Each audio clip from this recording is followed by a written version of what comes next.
Hello. Hello, thank you for joining me.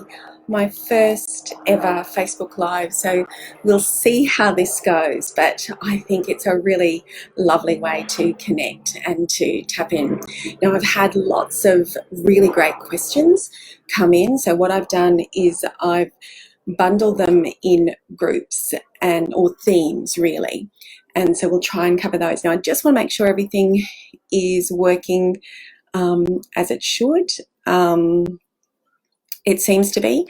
Now, the first comment along the way, you can comment if you want to. If you have questions that come up, ask the questions, and if I'm not able to get to them today, then what we can do is I'll go through them. I'll go through the comments and the questions, and we will collect them, and if this is something that works, we can do more of these Facebook Lives. Right. Now, one of the big questions I had was around tantrums and explosions that kiddos are having. This is something really common anyway, but we're going to see more of it because everybody's baseline stress is edging up a little bit more, which means our threshold and what we can handle is edging up a little bit more. Now, the thing to remember with kids, and well, especially kids, all of us, is we're all going to be stressed, so our resources are going to be taxed. But the thing to remember with kids is their capacity for self-control is still developing. Self-control comes from the prefrontal cortex. It's a part of the brain. It's actually a part of the brain they need switched on for learning. So if you're in the throes of homeschooling at the moment because schools are shut down, that's an important one for you. It's the first thing that goes when they get stressed, when their stress level rises. Or when the brain senses some sort of threat. Now, the brain will sense threat if we are asking, if it senses that we're asking too much of them. And we might just be asking them to tie their shoes or to put their dishes in the sink, and it might seem like a reasonable request. But if they're already carrying a bit of stress, if they're already holding on to some stress, that could kick them over the line. And you know this, because if we've had a bad day, if you've had a terrible day, for me, they only have to ask me what's for dinner. And sometimes it can push my peak, it can work my last nerve because we just don't have it. So what we're going to be seeing is a lot more of our kiddos flaring up and just exploding. When things are unfamiliar, which they are at the moment, they're unfamiliar, and we're asking them to do things that they're not used to, things that are different, what's going to happen is it is going to stretch them. It's going to push their anxiety up. A little bit of anxiety is fine. A little bit of stress is fine. They actually need to be a bit stressed to be learning. But hello, Beck. But what is going to happen is if we give them too much, that brain is going to go into fight or flight. We have to remember anger and aggression. Anger is the fight part of the fight or flight response. Anger is the only emotion that doesn't exist on its own. It exists to hold more vulnerable things in place. It is much easier to deal with a threat, and this is from an evolutionary sense, if we've got the fight sometimes than the flight. So when your kiddos are exploding or tantruming, just because you've asked them to put their books away or brush their teeth ready for bed or tie their shoes, it is generally a sign that there is more stress than they can deal with right now. With any emotion in children, especially when it's big emotion, it feels like it's a push away. It feels like they're pushing us away.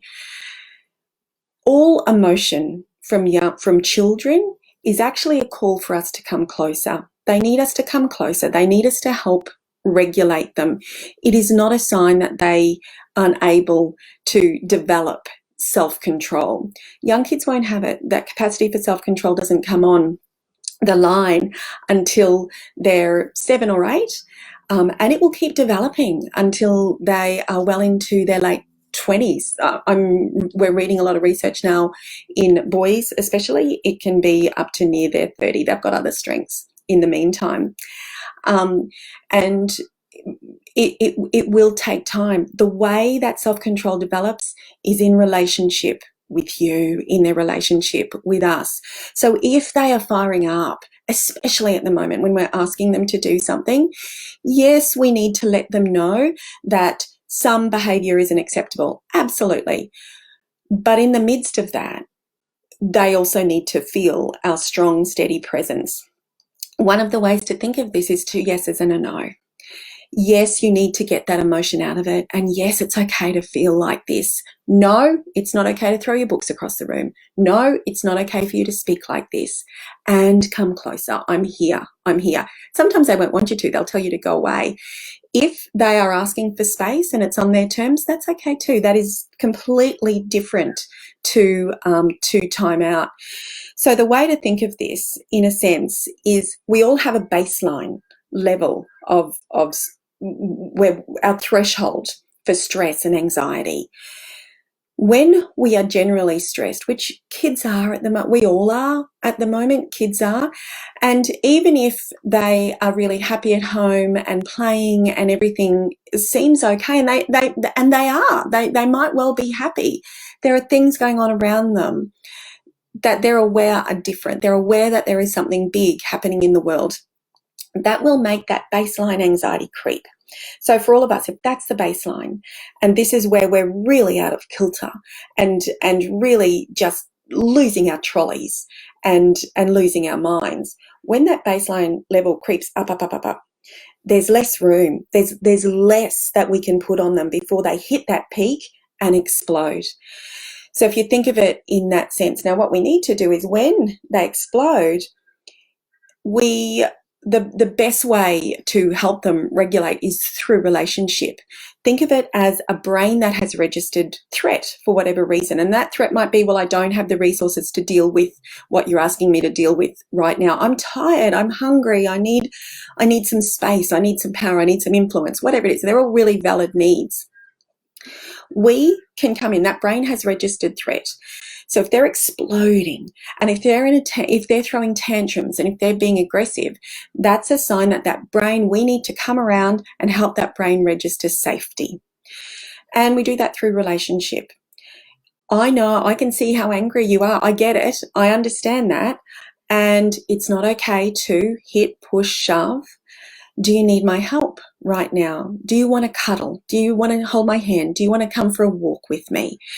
And if you can do that, and they might not straight away, they won't. We're probably the same when we're in full tilt of a tantrum. We don't necessarily want that, but just make it available. The most important thing is not to take it personally. So we don't want to take their behavior personally. Their behavior is not a reflection on your parenting. It is not a reflection on the humans they are. It's a reflection on the fact that they are in this really unfamiliar, unusual situation, and their baseline has probably shifted a bit. We can also see this at the end of a school term.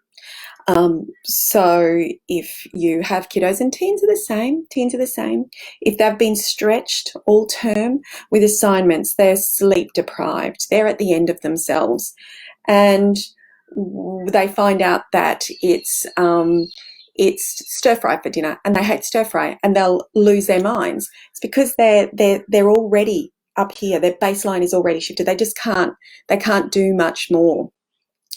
That doesn't mean that we're giving them permission. This is not about permissive parenting.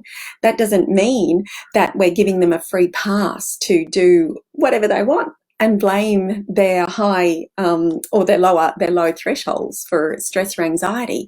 What it means is they probably need more of us then. But there's something else that happens when our kids are distressed and when they're angry and throwing tantrums. That's going to get our anxiety kicked off as well. And it's meant to do that. Distress in our children is meant to trigger distress in us. That's how we mobilize ourselves to meet their needs. When you think about babies don't ask for what they want. They get upset and they get distressed, and we mobilize because we feel that anxiety and that distress, and we mobilize ourselves and give them what they need. The problem is when our kids are doing it, we can be tempted to go into fight ourselves. It's really understandable. And it's how we're wired. We're wired to feel fight or flight. We're meant to fight for them when we feel that fight or fight. That's how it's designed. But we end up fighting with them.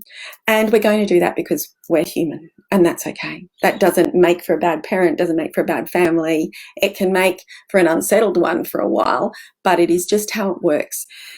So something that we need to be aware of as their person who is regulating them, a dysregulated adult cannot regulate anyone else. Someone who is not regulated themselves, it is impossible to regulate others. Now, the really good news is to bring our brains back to baseline. It only needs to be for a couple of minutes. So if for a couple of minutes we can do things like just go for a walk, do some strong, steady breathing, ground ourselves in the moment, we can do it in a relational way. So if they are starting to get really angry and you're knee deep in the fight, sending a text to a friend or jumping on social media for a minute to try and get that connection somehow, that can also bring us back to safety. Strong deep breathing, walking, that can bring our brain back to safety, and then we can do what we need to do. So the biggest thing I want to say is when our kids are doing this, when they are exploding, and it is in response to things that aren't warranted, or they're losing it at the wrong people, that's understandable, especially when they're dealing with things that feel big. The world is feeling big at the moment. It's not going to take much for us to tap into those last reserves of them. Self-control takes time to develop.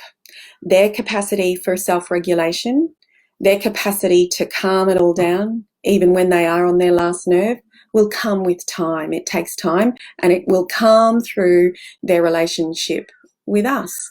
And you know yourself, we still have days where we lose it. Well, I do. We have days where we lose it, and that's okay. That's because we're human. That's how it happens. Our kids, it's going to happen more often because they don't have that fully functioning prefrontal cortex yet.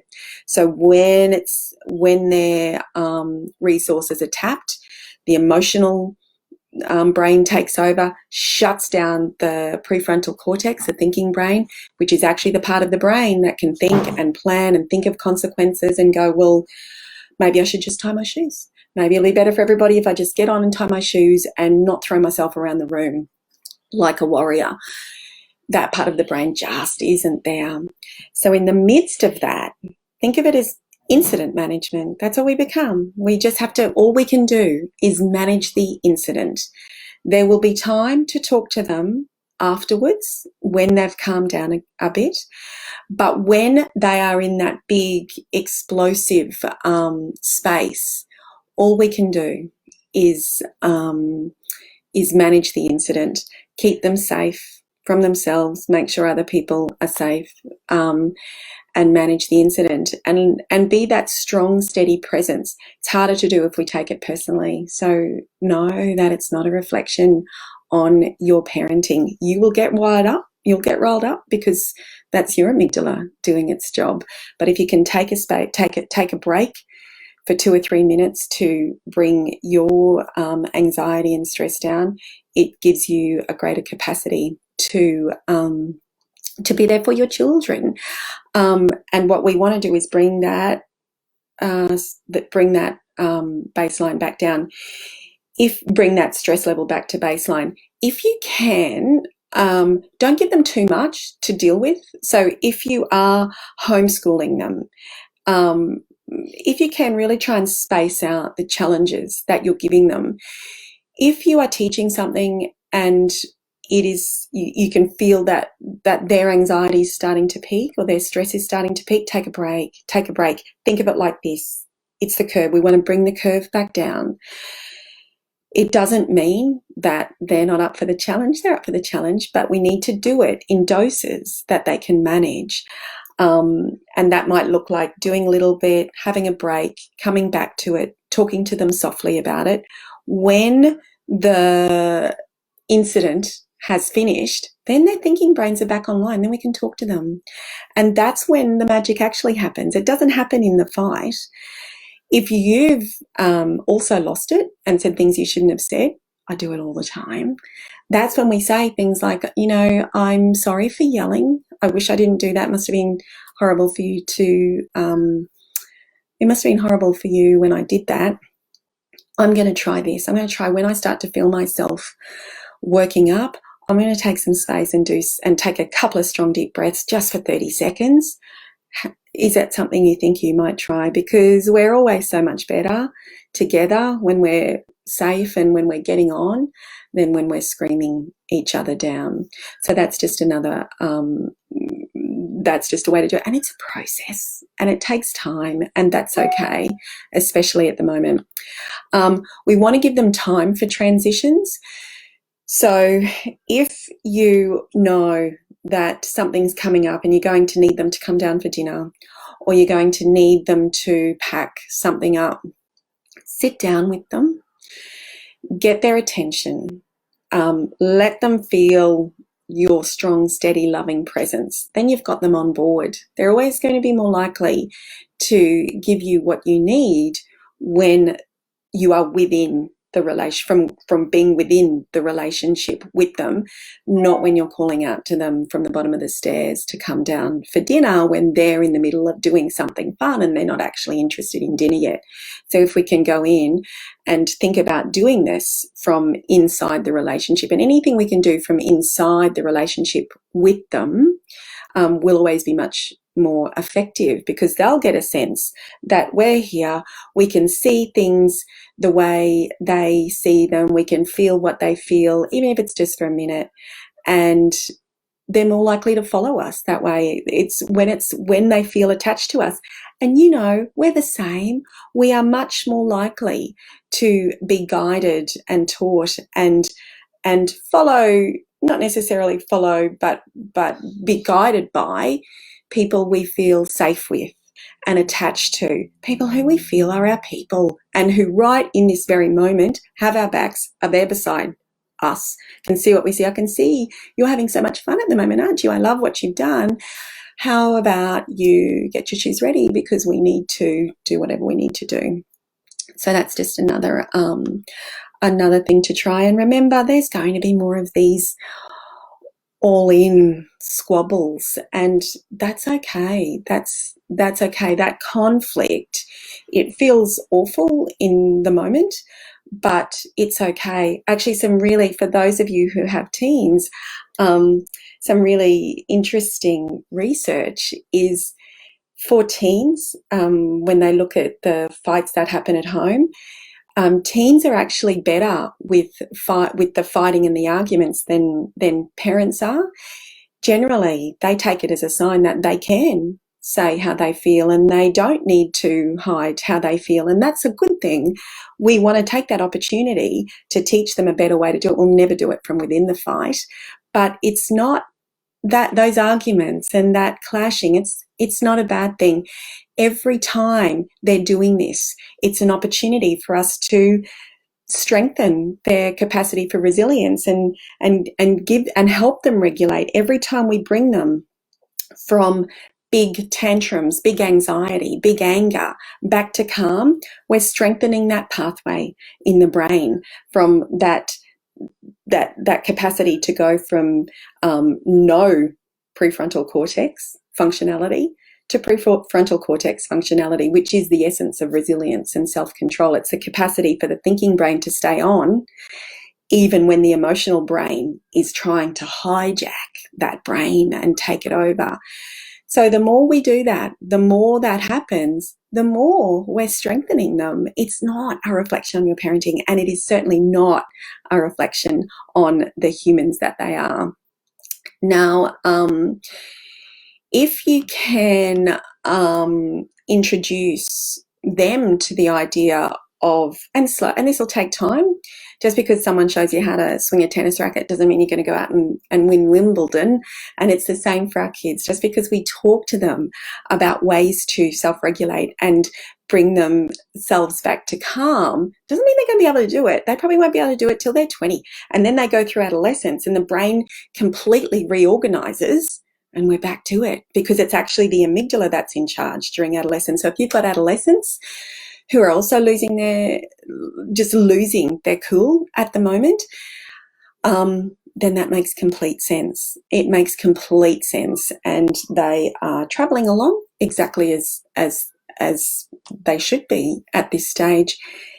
For them as well, their big emotion, it feels like a push away, and it is, and in the moment it might be, but make sure you circle back to them, because that emotion, that big push, that big anger, that big go away from me is also a really subtle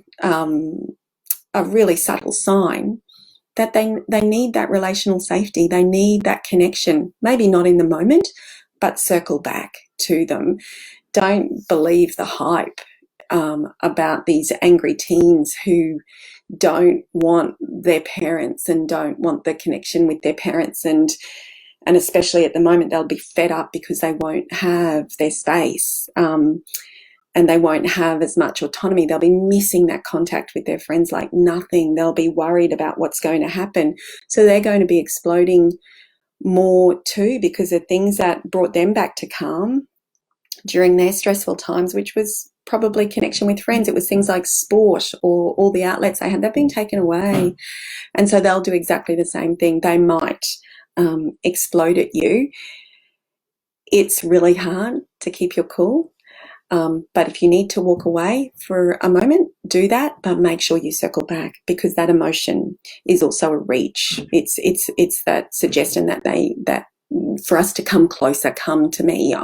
My brain is feeling under threat. It's feeling unsettled. It's feeling unbalanced. And that connection with you is a thing that can bring it back to calm. So again, if our teens are losing it, that is not a sign of them. And it is not a sign of your parenting. It is a sign that they are dealing with some stuff at the moment. And it's going to be tricky. So if you can, when your kids or teens are starting to lose it, if you can catch them just before and say, what do you need to do now? It looks like you need a break from this. Do you want to come for a walk? Do you want to go for a walk? Do you want to go and listen to some music? What do you want to do? Rather than taking control of it all, that can help. So we've got a child who gets so angry she's pulling out clumps of hair. That is big fight. That is big anxiety. So at that point, her brain has registered massive threat. When there is threat, the body is surged with a neurochemical fuel that it needs to move. It needs to move. So if we can, when they're that fierce, and you know yourself, when you're that fierce from that big stress, big anxiety, you need to move. That neurochemical fuel, we need to burn it.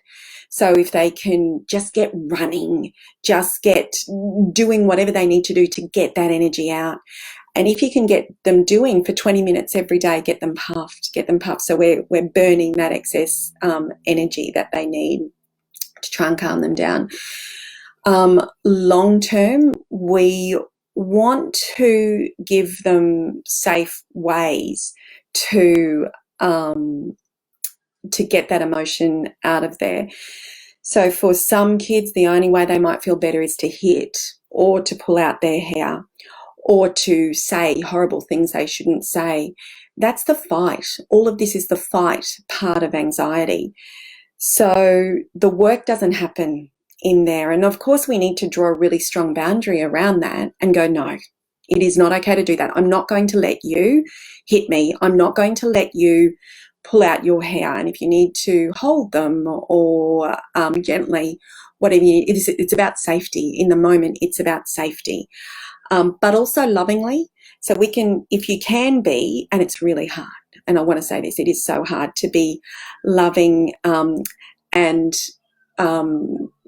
calm and strong and fierce, but that all needs to come from you. We need to meet their energy with similar energy, but not similar anger, if that makes sense. So it's, I know how angry you are. I can see how angry you are. Do you need my help? Come for a walk with me. Come and sit with me. I'm not going to let you hit me, but you can come and sit with me. Do you want to take my hand? We're going to go for a walk. Do you want to go and jump on the trampoline? What do we need to do? If we can work out these strategies before everything turns bad, then that's going to be helpful. But remember, just because we talk about it doesn't mean it's going to turn around straight away. This is a process, and we are trying to give them ways to self-soothe when they are anxious, and that anger is driven by anxiety, that don't hurt themselves or other people, and it will take time. But they will need to do something. They will need to do something. Long term, if we can give them a way, emotion is energy in motion, emotion, energy in motion. It needs to move. It will move by hitting. It will move by running away. It will move by pulling out their hair. It will move in all sorts of different ways. What we want to do long term is give other ways for that energy to move. It might be journaling. Get them books with lots of different colours. Tell them to make a big mess on the page. It doesn't need to make sense. This is not about journaling in terms of creating something beautiful. It's journaling in terms of getting whatever is out inside them, out of them. It might be dance. It might be listening to music. Music loosens all of those feelings that are inside us so that they can move. The problem is when they're pushed down, pushed down, pushed down. And you'll see it in little eruptions. You'll see them, they might hiss a little bit, or they'll do things, they'll roll their eyes, and then you'll get the eruption. So that energy needs to move. And if we can, long term, give them ways for that energy to move, then we're giving them a really great thing. But we need to talk to them about it. One of the really important things we need to do is normalize what they're experiencing. They don't want to be doing this. They don't want to be hitting you. They don't want to be running away. They don't want to be swearing. And most kids, even if they're all kids, I think, even if they're not coming to you saying, sorry, that was rubbish behaviour, they're sorry. They're going to be regretting the behaviour. So they will... skin picking is another one. There's a comment here. Skin picking is another. It's actually a way that they, it's a self-soothe. They don't even realise they're doing it sometimes. So what we want to do is find ways that we can get that emotion out of them. And if we can talk to them about that and say, what you're doing makes sense. It makes sense that you want to hit me when you're angry. I know you hate it, and I know you wish it wasn't like that, and I wish it wasn't like that either. I also know we can do this better for you. We can do this better. You're going to feel like this because your brain is getting you ready for fight. It's sensing that it needs to protect you.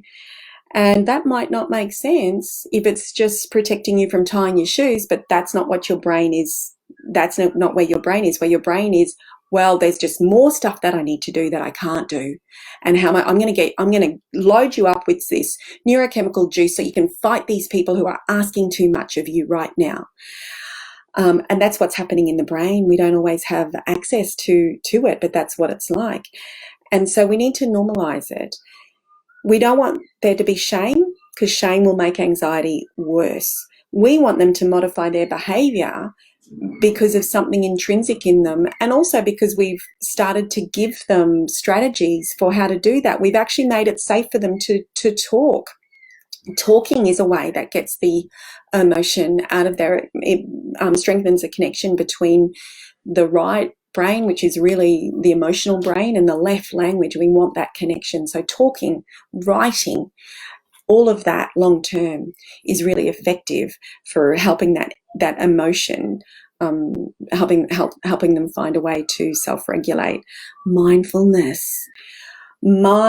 is gold for all of this. What mindfulness does is it actually lowers activity long term in the emotional brain, strengthens activity, and this is long term. So the research is 27 minutes a day for 8 weeks in adults, but that's way too much. We don't need to do that. 5 minutes a day will start to make a difference. The idea with mindfulness is consistency. So if you can get them to do it every day, do it with them. There are some really great apps there. It might just be listening to music and focusing on their breathing or focusing on the music. It is focusing on one thing at a time in the moment. What it does in terms of anxiety, so this is a long-term strengthening for anxiety and also for emotional regulation. What it does is it lowers activity in the amygdala, so makes the amygdala less likely to try and hijack the brain, which is what's happening when they're losing emotional control, when they're dysregulated. And it strengthens activity in the prefrontal cortex, which is what we want. That's the part of the brain that is there for self-control, planning, thinking ahead, thinking through consequences, problem solving. Did I say that? It's a part of the brain we need for resilience in all of this. So mindfulness is a long-term strengthening. Getting them to do some exercise every day is also really important. So exercise balances the level of neurochemicals in the brain that are really important for anxiety. There are neurons in the brain and they're really active. And we need them. It's how we think quickly and act quickly. But there's a neurochemical GABA that comes in and calms it all down when those neurons get too active. When gamma aminobutyric acid, it's a really long name, GABA for short. When there isn't enough GABA, there's nothing to calm those overexcited neurons, and that's when anxiety happens. And exercise and mindfulness get GABA to the right levels. As well as that, when GABA is low in the memory centers of the brain, there is less capacity to be able to interrupt negative thinking, which is at the heart of anxiety, what if, and depression. So if we can get them doing that, that's another great thing to do. Now, we want to talk about dealing with other stresses on top of COVID. We do this by minimising the things that we're giving them as much as we can. As much as we can minimise it, we minimise it. Turn off the media. Turn off the media when you can. With older kids, you can't necessarily do that. You don't know what they're watching. They actually have older kids have less capacity to think critically about things that they're seeing online. So whenever we can, we need to help them with that, because they'll be getting even more stressed than they need to about that. Make sure they're getting enough sleep. Make sure nutrition. Have time for family connection, or if it's just you and them, for you and them. With little kids, love bomb them. It's called love bombing. So try and have some time every day, even if it's just 20 minutes, where it's just you and them, What that does is it fills their cup again, and they can cope with more. So if you think of it in terms of what we were talking about before, where there's a baseline, and every time we add to it, it's pushing them higher towards where they're going to peak. The things that we can do to bring that stress down, so we can't necessarily take things away. We can't necessarily take that stress away. But what we can do is add in the things that will help them deal with it better. And relationship is everything. Their relationship with you is everything. That's a really important part of their strengthening. Add in mindfulness, add in exercise, add in free play, time outside. If you've got I know we're isolating at the moment, but if you can take them into the backyard or to a park for exercise where there's green space, that is really calming for the brain.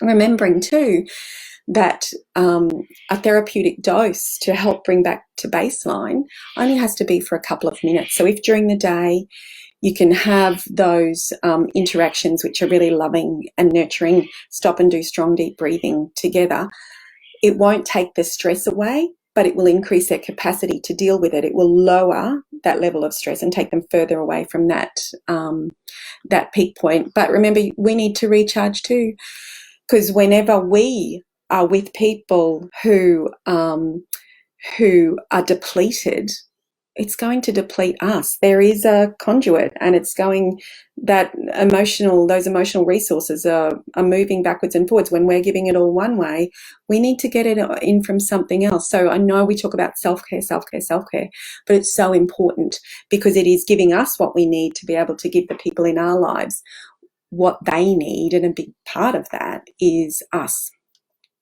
Now, a lot of kids won't want to talk about what's happening. That was another really big question I got. That's okay. If they don't want to talk about it, they will have different ways of processing this. For some kids, if the brain has all sorts of ways of protecting itself from overloading or dealing with things that there might not be a context for yet. So they might not be ready to talk about this. For some kids, they just don't need to talk about it, and that's okay. For some kids, you might find a month down the track, they're just falling apart. That's okay too, because then we can sweep in and support them. Or in 3 months, there might be a delayed reaction. That's okay. The most important thing is that they know that the support is there if we need it. So it might be something like, there's some big stuff happening in the world. Do you want to talk about it? How are you making sense of it all? What have you heard about this? Why do you, for little kids, you might say, do you understand why you're staying home from school? And we do that from a position of strength because we want to check their understanding. We also want to make sure they know that we can cope with anything they say, and that the reason they're not talking is because they don't want to upset us. So there are a lot of people who have lost jobs or who are worried about the health of the people they love. What kids can do with that is go, I better not bother them. I better not add to it. What we want to do is go, I've always got room for you. Don't worry about me. There are plenty of ways that I look after myself, and there are plenty of people who are looking after me. You might have friends, it might be parents, siblings, whoever are looking after you. Let them know, I'm here to look after you. And anything you want to talk to me about, then I will love that. So we just make sure that the invitation is there and we invite it in. Some kids are regressing. So they might be really clingy where they weren't clingy before. They might be needing you to tuck them into bed when they didn't need that before, or help them brush their teeth, or all sorts of things. That's a really understandable response to. What regression is, we go back to a time where we felt safer, and we go back to doing things from that time where we felt safer. What regression is it's kids saying, I just need you a little bit more right now. Can you just love me and hold me closer like you did when I was little? That's what they're saying. They're just asking for more support from us at the moment. It's nothing to worry about. And it makes sense. When the world out there is scary, they're going to want more support. But for some kids, especially kids who are around 9, 10, 11, if you've missed the beginning, I'll put the recording up on my page, especially kids who are 9, 10, 11, who are at that point where I don't need mum and dad, I'm really solid and I'm independent. It can be really difficult for them to say, hey, I kind of just want to cuddle, and can you just come and read with me? Can you just come and sit on my bed and give me a cuddle while I'm falling asleep? That can feel really difficult to ask for. So they might show you by getting really angry at you, or by screaming at you, or by regressing in other ways. Kids can regress in other ways. It's a sign they need more support. So if we can get there first and say, okay, I know you are getting bigger, but would you like me to just come and lie beside you tonight and rub your back while you fall asleep? Or would you like to just come and sit with me and watch a movie and have a cuddle? So if we can get there first and put things in front of them, so that there is less to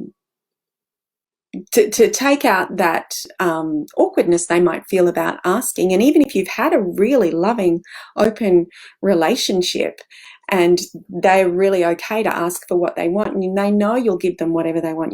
They might know you'll be there for anything. It can be hard to ask, especially when they're on the cusp of wanting to be big kids again, or little kids growing up to be big kids growing into adolescence. It can be hard to ask for it. So if we can get there first, that can really help them. Routine. Now, routine is something that can steady all of them. It's okay if the routine slips, and there will be some routines that will just completely drop off the cliff, and that's okay. But if you can have a few things in their day where we do keep a routine, what it does, if we don't have some sort of routine in place, we're dictated to by the world.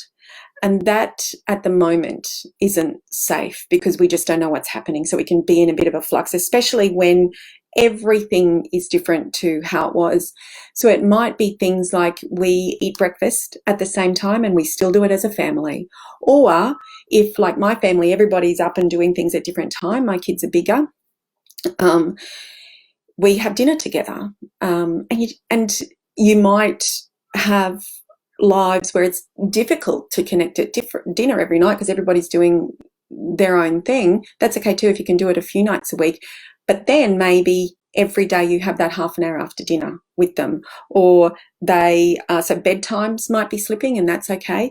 But if you can have breakfast at the same time, dinner at the same time, and we have it as a family or whoever's here, and we all go outside for half an hour in the afternoon every single day at 3:00.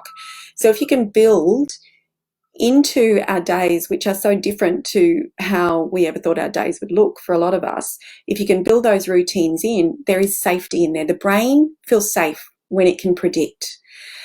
And so that's another thing that can help bring their stress and anxiety back to baseline, is when the brain can predict. So I know that even if we're disconnected, and even if I'm really beside myself and a bit anxious about school and it's not working out and I don't know what's happening out there, I know that we're going to have dinner together tonight. I know that mum or dad is going to spend time with me.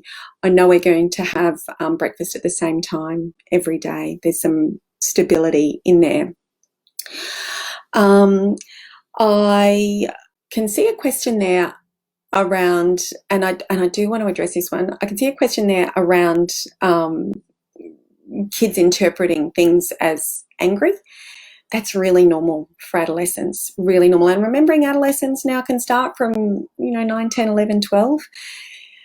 What happens during adolescence is the amygdala takes control. The amygdala is the part of the brain, remember, that is primed for fight or flight. It is primed to see things as threat. Little kids might be doing this now as well. If they're in a more anxious state, the amygdala will be more in charge than it deserves to be. Now, in especially adolescents, when they're trying to read emotional expression, they're activating the amygdala. They're reading from the amygdala. Adults are doing it from the prefrontal cortex, which is the part of the brain that can actually read subtleties. And so the prefrontal cortex, when we're reading emotional expression from the prefrontal cortex, we can go, are you smiling because you're happy to see me? Or you think that or because you're playing with me, or because you're about to lose your mind and you're mocking me? Are your eyebrows raised because you're angry with me, or because you are surprised at what I've said? The prefrontal cortex can work out those subtleties. During adolescence, and when we're stressed, when the amygdala is in charge of the brain, when we're anxious, the amygdala is the part of the brain that is reading emotional expression. And remember, the amygdala is geared to read fight, it's geared to read threat. So kids will have less capacity to, or especially adolescents will have less capacity to interpret those subtleties. So they'll read things as angry when they're not angry. So you might ask them to put their shoes away, and then you're in an all-in brawl and you're going, how did we get here? I just asked them to put their shoes away. What their amygdala is hearing is, you are such a slopper, you never put your shoes away, and and they're telling you that you're lazy, and they're telling you you're messy, and you got to fight this. And so it'll charge in for the fight. One way to help that, and it can happen with all of our kids if they're in heightened anxiety, One of the ways that can help is watch voice. So voice is really important for registering threat or safety in the brain, and it's prosody. So it's that voice we use to speak to babies and pets, and you don't want to overuse it because it can get annoying, but it's like, hey, I love that you did this. Do you reckon you can be a hero and put your shoes away for me? And I know that's going to get annoying for you some days because we shouldn't have to soften everything we say, but I promise you it is a way to keep peace in the house. It's not being soft, because yes, they will have people in their lives who ask things of them in ways that aren't warm and loving, but that's coming. Their capacity for that is coming. For the moment, we want everything calm in the home. So if you soften it, let them know, give them a sign that this is not going to be something that you're chipping them for, and then ask them. So for me, I often say, hey, I need a hero to take the bin out and I've got my eye on you. It's playful. What it's saying to the amygdala is, you can back down because this is not a threat. I'm not trying to start a fight and I'm not trying to say anything mean. So you back down. Prefrontal cortex, you come to me. I'm talking to you. That's what it's doing. And it's just a way to bring calm. If we use that low monotone voice, I really need you to take the bin out now. And I also do that because sometimes I just don't have the emotional resources for that sing-songy voice, and that's okay too. But if we lose, that can really quickly be registered as threat for an anxious brain or for an adolescent brain where the amygdala is in charge. Now, sleep, yes, let's actually, how much time have I got? Well, you know what, we can keep doing this. I'm going to cover sleep.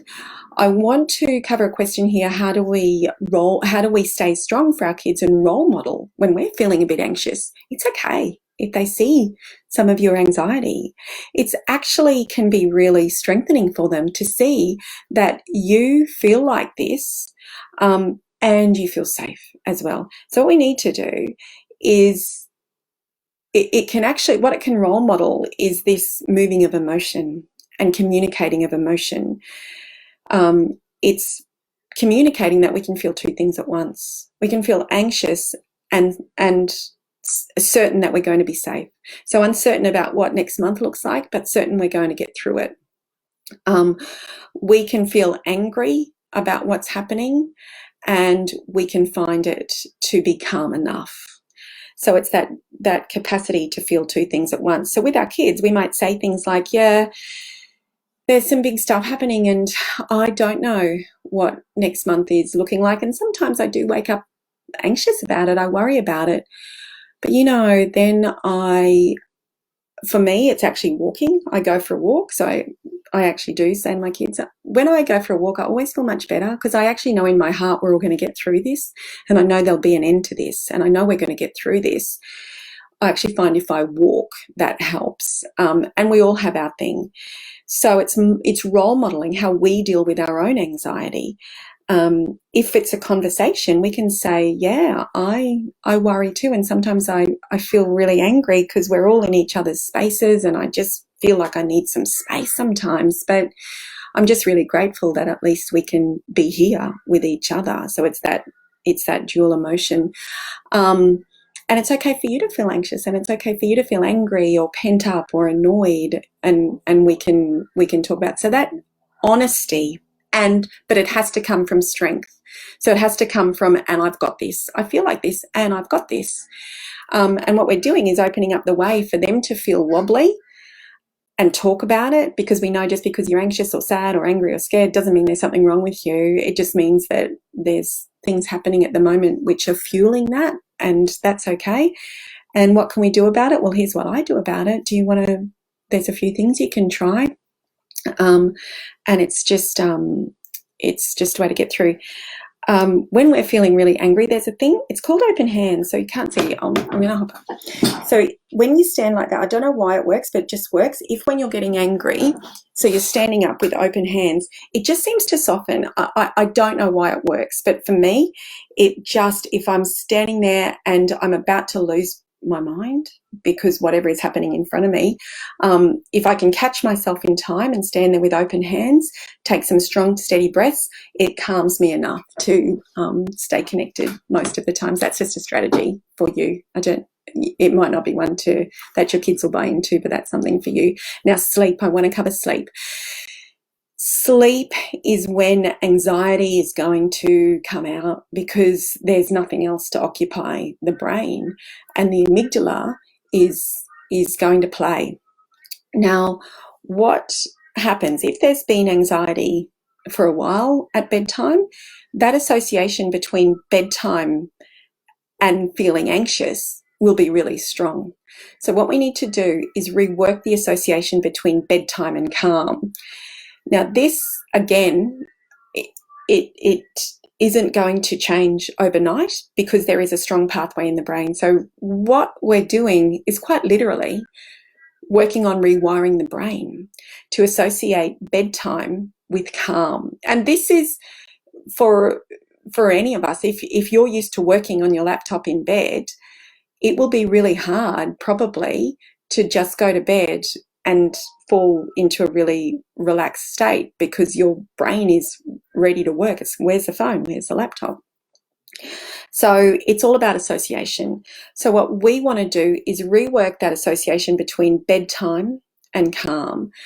Now, there's no quick fix for this, because if you think about it, the way pathways in the brain only learns from experience. It only learns from the experience, especially the amygdala, which is the seat of anxiety. The amygdala is primitive and it will only learn from experience. So what that means is for it to relearn, it kind of needs to be switched on. So it sort of needs to be anxious. And then we teach it that bedtime is actually okay. It doesn't have to come to the party at bedtime. So if we can have a routine and talk to your kids, see if they can come up with a plan and talk to them about what's happening. So your brain associates bedtime with the time you do all your thinking. And over time, it's created this association between bedtime and a hardworking, busy brain that's worrying, and bedtime with a state of unrest and a state of anxiety.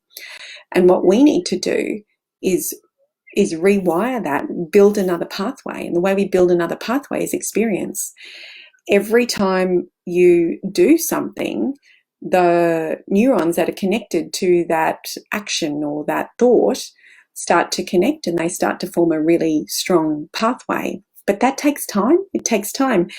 What we have to do is also, as we're building this pathway, we need that strong association we need that pathway to get overgrown and useless.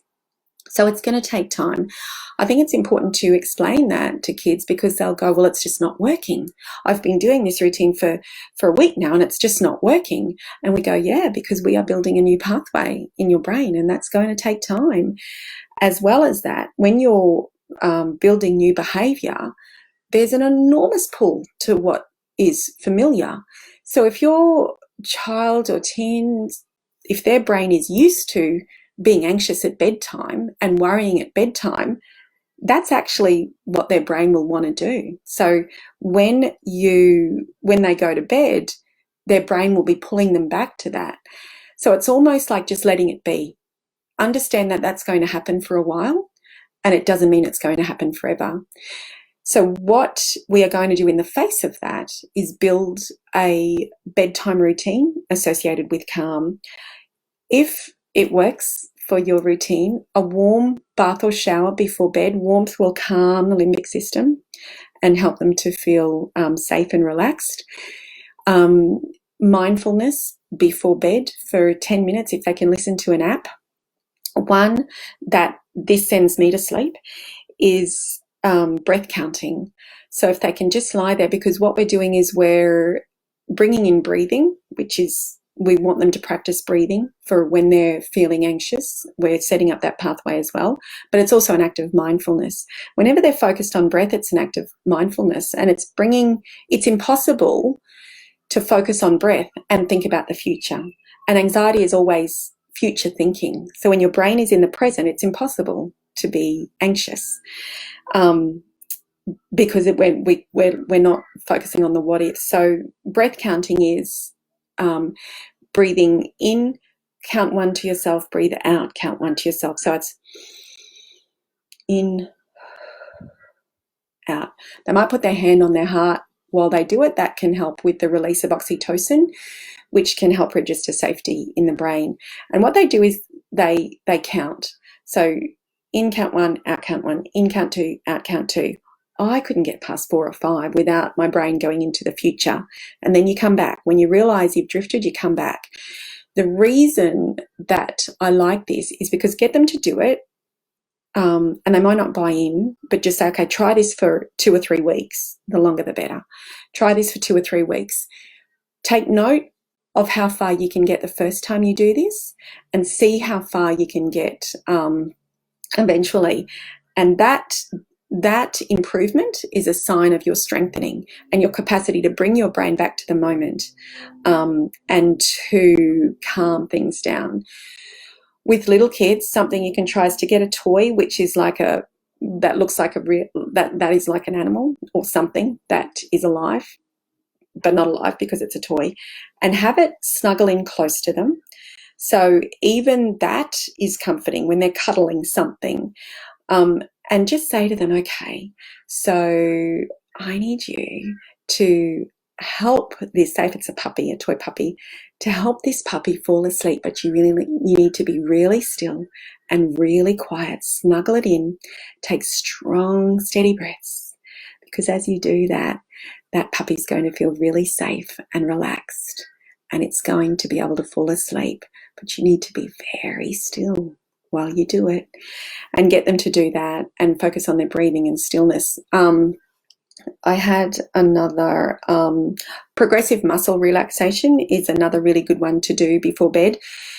We hold stress and anxiety in our body. We don't even realize we're doing it. So with anxiety, they do get headaches, they do get sore muscles, and it's that constant bracing, ready for fight or flight. They don't even realize they're doing it. Anxiety was only ever meant to be a short-term, a short response. The problem is when we're facing things like what we're facing now is we don't know when the beginning and end are. And even generally in life, when kids are feeling anxious, it's the threat of humiliation, the threat of separation from their important big people, threat of making a mistake, the fear of judgment, all of that.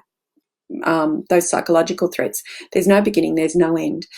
So the brain doesn't recognize that. The brain doesn't know the difference between an actual threat and a maybe threat. So it braces them. It gets them braced, and they feel it in their body. So when it's time to calm down, to wind down at bedtime, they've got all of this. They're holding all of this energy in their body, and it's going to be really difficult for them to relax. What progressive muscle relaxation does is it's a way to release that energy. So if you can work from their toes, and you say, okay, really tighten your feet. Can you tighten your feet like you're gripping your toes in the sand, and you have to grip really tightly? Okay, and now relax. And then you move up to their calves. Can you tighten your calves, make them really tense, really tight? Hold on, hold on, hold on. And now relax. And just keep working their way up to their shoulders or their face. Can you hold your face really tight? We work up. And what we're doing is we're releasing that anxious energy, and and if you try it yourself, you don't realize how much tension you're holding until you hold it properly and then relax. And you go, okay, I haven't felt like this for a while. This is what it feels like. So that's another thing to do with your kids. If they're spending time in your bed, or sometimes in a sibling's room that you might have given up and put a mattress on the floor, but it's getting to a point where it's just disrupting everybody and you want them back in their bed.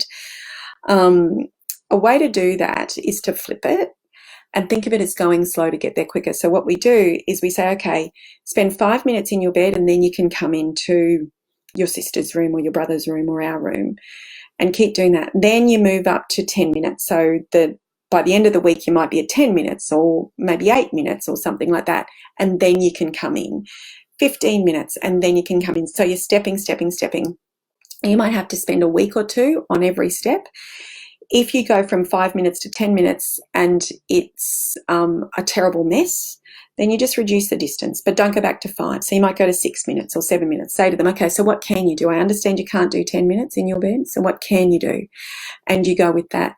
What we're doing now is when it's in their control, if they know that they can come into you when the time is up, they're going to be relaxed because they're not waiting for you to come in. They're relaxed. So we're so slowly reworking that association with bedtime being a relaxed space. Now, what's going to happen is when they get to 20, 25 minutes, half an hour, they're going to fall asleep in their bed.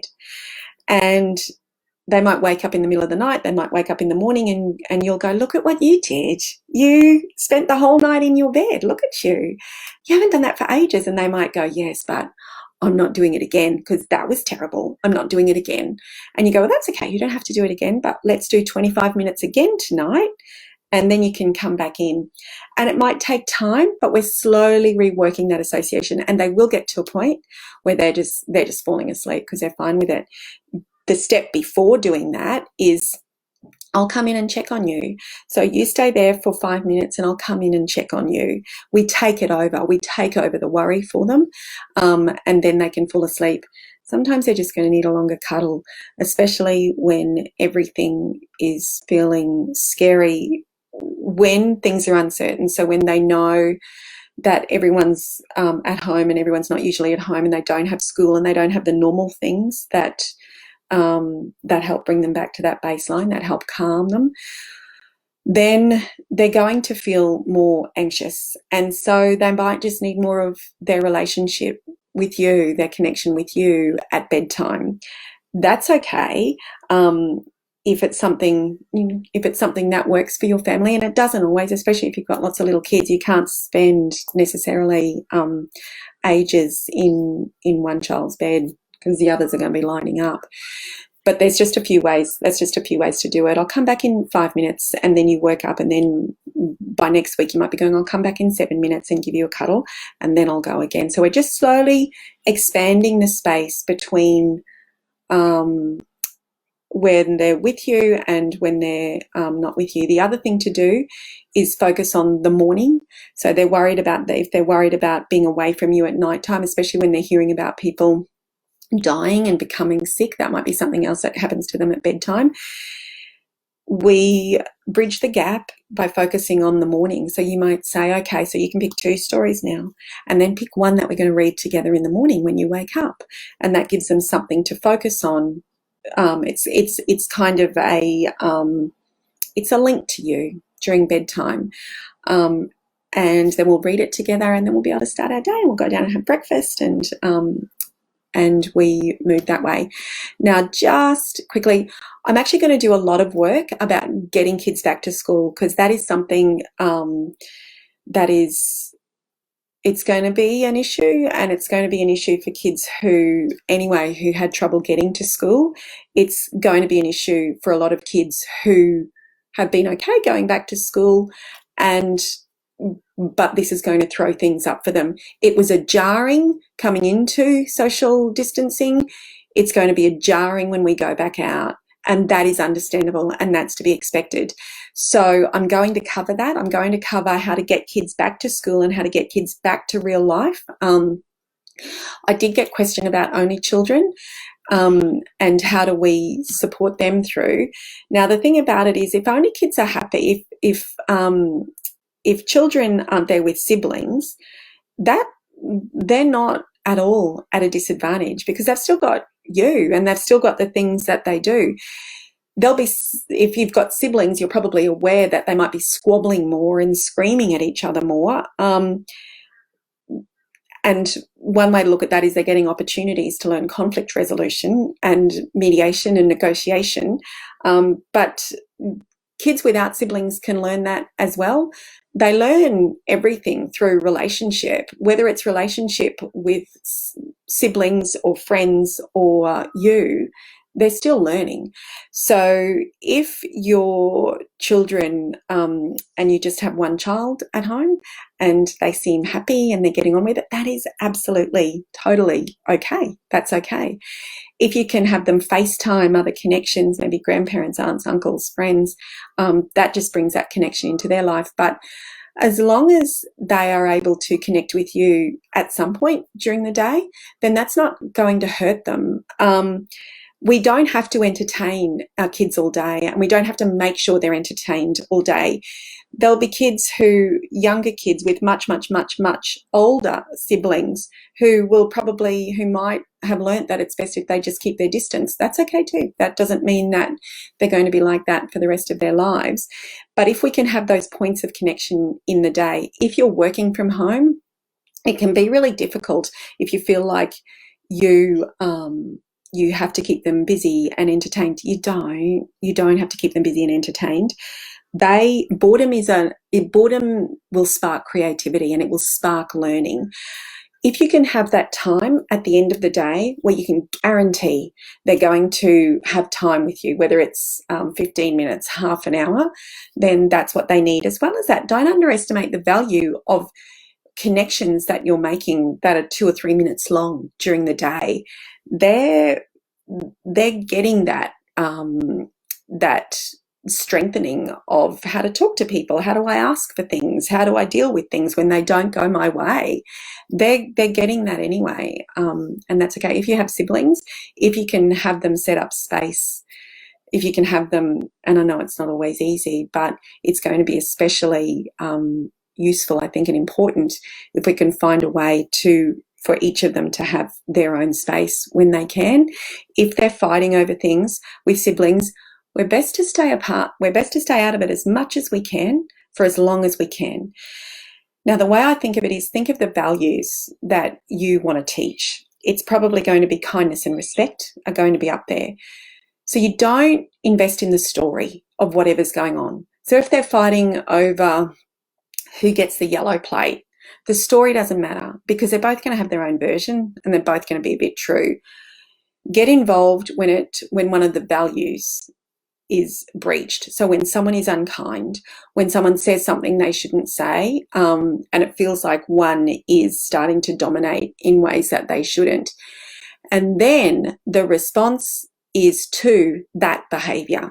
It's not about refereeing around who gets the yellow plate or who gets whatever they were fighting over. It's about, how do we deal with this? Because it doesn't work for you to say things like that. And we validate. It's horrible having to share sometimes, isn't it? I know you don't want to share. I really get it. What can be a way how can you sort this out? Who's got an idea for how we can sort this out and put it back to them?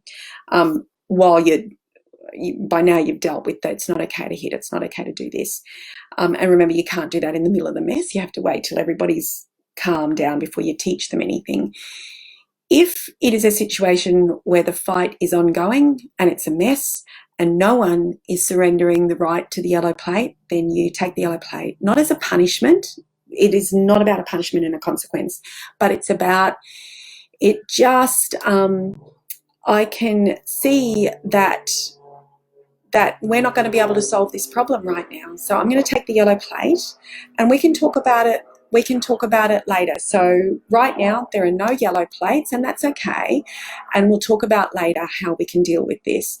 But it's really important, obviously, not to favour one child, but to validate. Yeah, it's annoying. Nobody wants to share the yellow plate. I get that. I really get that. So let's deal with that later. I'm going to take the yellow plate now. We're going to deal with that later. I'm smiling because, as I say, fighting over a yellow plate, and I'm thinking, oh, that's so trite and inane, but we do, don't we? We are getting involved in fights over yellow plates. Now, lastly, I've actually got more questions that I wanted to cover, but let's do this again. The last thing I want to cover is social media and screen time. Now, I think it's really important for especially older kids to have access to social media and their phones and that contact, that capacity to connect with their friendship circle at the moment, because they're actually, that's how they have their relationships, and it's not a bad thing. They do it differently to the way we did it, but it's not better, it's not worse. So they're finding a lot of support through the social media chats with their friends, and I think we we don't necessarily want to take that away from them, because on top of that, especially if they're older, they'll also be dealing with the loss of things that they've been waiting for a long time. The loss of, if they're in their final year of school, it's the loss of formals, the loss of being able to celebrate, being 18 or 17, being able to drive. There are a lot of kids at the moment who aren't able to, they were so ready for their driving test, they're not able to take their driving test. And these are developmental milestones that they've been working towards. So in their world, it's huge. So they're dealing with that. The ones who can make them feel better are their friends, because they can kind of see the world often the way that they can see them, which is different to the way we will be seeing them for a while. What we want to do, though, is add in the things that social media gets in the way of and talk to them about it. So I don't want to take your phone away. I know how important it is to you. I also, there are things I need at the moment. I understand that's a really important one for you, and I'm not going to get in the way of that. There are also things that I need, and I need us to have family time. I need us to have dinner together, or I need for us to be able to go for a walk together. I need that. So how about if you can do that? And I'm not going to get in the way of your phone. The problem with screen time and social media is more what it gets in the way of. So it gets in the way of exercise. It gets in the way of healthy eating, because they're just, while they're on the screen or while they're gaming, it gets in the way of family connections, or that person-to-person connection. Just say exercise, time outside. All of this is real, sleep. All of this is really, really important. So what I would say is have the conversation and say, I don't want to get in the way. I get how important it is to you. How do we bring this stuff in? So don't talk. So it's not about cutting out. We're not going to cut out. It's about adding in, and say to them, how can we do this so that you can still have this in your day? I'm still getting what I need. You're still getting what you need. How are we going to do this? Let's talk about a plan. Obviously, it has to happen when they're really calm. Okay, now I am, what I'm going to do is go through the comments, and let's do this again. We'll do this again. I will either do individual videos that I'll put up on Facebook that are responding to questions in the comments. There are more questions that came through that I really wanted to deal with, and I will deal with them either in another FaceTime, either in another Facebook Live, or in individual videos that I'll put through the news, that I'll put through Facebook. So I want to say thank you so much for spending time with me and hanging out with me for the last hour. I really love it. It feels really important to me to do. I'm really missing the work I'm doing, that face-to-face contact with, when I get to be out there properly. So, and I know this hasn't been, this isn't the same, but I feel like, it's an opportunity for us to connect as a community. So I'm really grateful for that. Thank you for being here, and enjoy today, or if you are overseas friends, sleep well, and let's do this again soon. Stay safe and stay well.